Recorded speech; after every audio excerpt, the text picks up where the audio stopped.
Good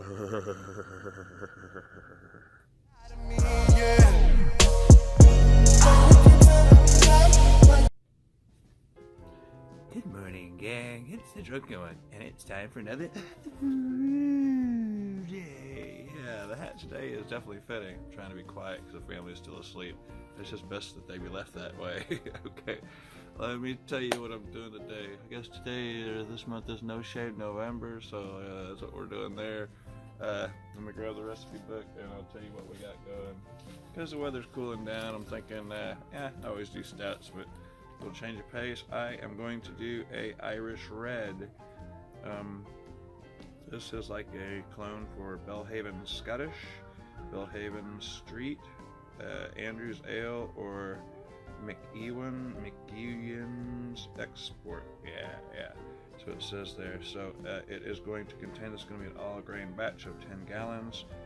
What I'm about to tell you is only a 4 to 5 gallon batch, so I can do a little bit of math on it.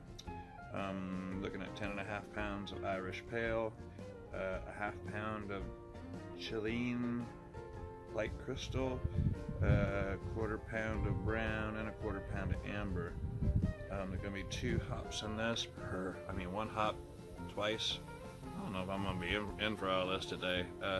The cold isn't a bad thing, but the wind is, and so my burner's not going to want to stay going so well. Anyway, the hops are going to be Fuggles at 5, and then at 30 minutes later, 40 minutes later, whatever. It's awfully early, and they're not letting me have caffeine, so that's not good. Usually I'm through a second cup of green tea by now and a little more awake, so I'm gonna grab some toothpicks and prop open my eyes. And we're gonna get started. I haven't really done anything. I'm gonna get the strike water ready and the HLT, and we're gonna get this started. And then of course there's a threat for rain. Of course I can't show you that because it's on my phone, so hopefully I'm not interrupted. At least hopefully I can get it to the the strike water to the mash tun, and then I can figure out something from there, because the brew kettle is actually on wheels, so I can make it a little more mobile. Anyway, sorry for not being so excited this morning. It's just I'm not quite awake. Alright, let me get started and I will see y'all in a little bit. Okay, so I did the math. So it's 11.5 pounds of grain for a 5-gallon batch. So we're going to multiply that times 2 to get 23. And then we're going to multiply that 1.25. That's quarts per pound. I'm trying to get the numbers for my strike water. So the 23 times 1.25 equals 28.75 quarts, and divided by 4. We really should use the metric system. Divided by 4 equals 7.18 gallons. So 7.18 gallons of strike water into the HLT. Do you see that? I don't know if you can see that or not. That sucker says 44 degrees out here, baby. Brr. So that's where we're at. We're going to start out from 44, and we're going to run it on up to 175 or so. Actually, I might, easy now. Out of focus there for a second. We're going to get up to about 175, maybe 180, because, it's chilly out here. Either that, or I guess I'm going to have to, maybe preheat the mash tun a bit. So when it gets close, maybe get some water out of there, let it sit in the HLT for a minute, or the mash tun for a minute, and then drain it from there, put it back into the HLT, whatever, we'll see how it goes. It's gonna be nice and steamy here in a little bit, so it's fun to brew in the colder weather. Everything will be steaming here in about an hour. Okay. Anyway, blah blah blah. Let me get back to work. Alrighty, gang. Of course, it's gonna be one of those kind of days, because I've had a pretty cool last brew days were pretty good. Go ahead and shut that off. That's noisy. All right, we are at about 178 degrees. A little warm actually, but it's okay. It's nice and cool out here. Like I said a while ago, we're threatening rain, so I'm gonna get this into the mash tun. Get my strike water into the mash tun, Let me show you what I got in there. Like I said, it's going to be one of those days, because as I was going to heat it up, it made it to about 120 degrees, and then the flames started going out. Well, I had to run up and grab some more propane. There we are. We got probably just over a half, or right about a half of a mash tun full of the grains. And yeah, so I'm going to underlet this in, and then kind of let it sit, and looks like it's going to be running for the next couple of hours, so it looks like we're getting a 2-hour run on the old mash. So let me open this valve down at the bottom here. Yeah, I got it down on this thing here because you know, I am just not sure at what point it's going to start raining, so at least I need to move this underneath the cover, and then the hard part is going to be sparging this stuff out when it comes time. Hopefully the rain will be gone by then, and of course I'll have to get the water heated back up in the HLT to rinse the grains and keep the barrel off and all that stuff. But so it's going to get done today, but it might not be as quick as usual. Anyway, so that's where we're at. Like I said, just underletting in, and gonna slap the top on it and let it sit until that rain passes. It's just one little cloud, of course, it's coming through, and it's about here. I caught a couple of sprinkles on the ride back from getting the propane. So anyways, it's gonna get done today. Like I said, just not as smooth as usual. Hopefully that's all that happens today. So we'll see how it goes. I'm not used to this cool weather. I'm gonna go in and enjoy some heat. Alright guys, I will catch up to you a little bit later when I do some barrel off or sparging or something. Alright, remember we're doing the it's the Irish Red. It's going to be a red amber ale. It's supposed to be about like 5.12% when it's done. I think our OG is supposed to be like a 152 if I'm not mistaken. Don't quote me, I'll let you know later. And then yeah, so that's what we're doing.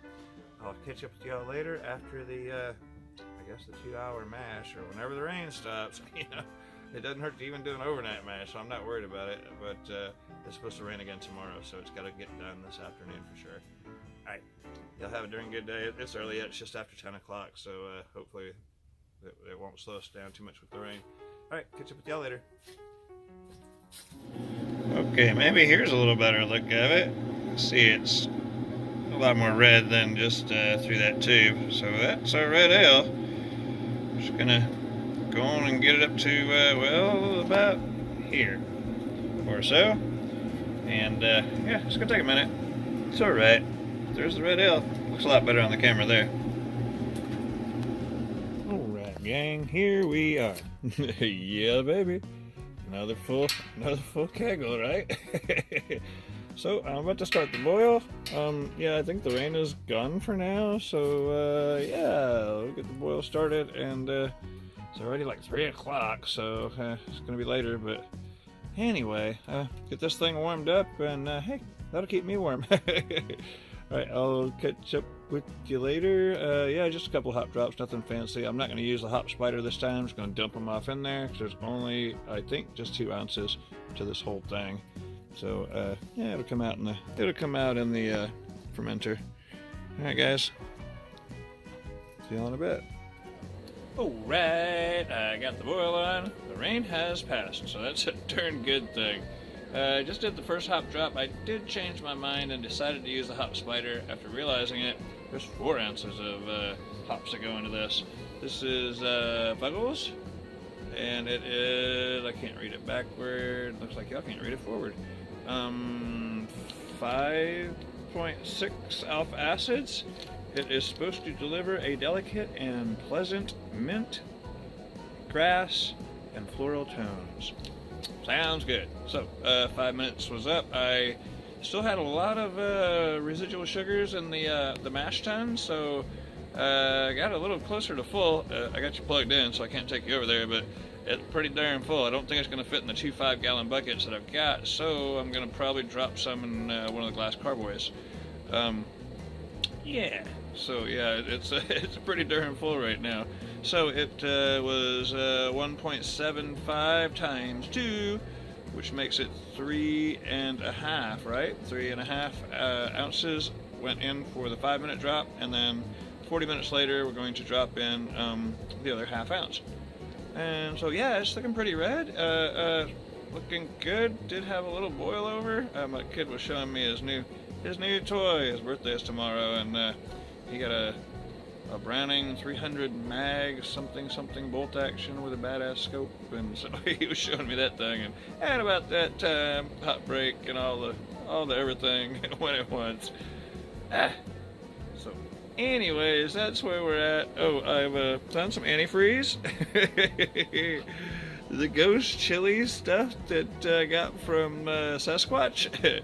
Whoo-wee, that is fire in a bottle right there. That's definitely antifreeze. I have no idea what the ABV is on it, but yeah, it tastes more like peppers than it does mead. Wahoo! Okay, let me get back to the business, and I'll catch up with y'all in a minute. Well, the camera makes it look a lot brighter out here than what it really is. Okay, I didn't think it was going to work so well. Anyway, okay, yeah, let me poke you off in there over the shoulder. Look, all right, you can see it's a red ale. It is done with the brewing stuffs, and I got it chilling down.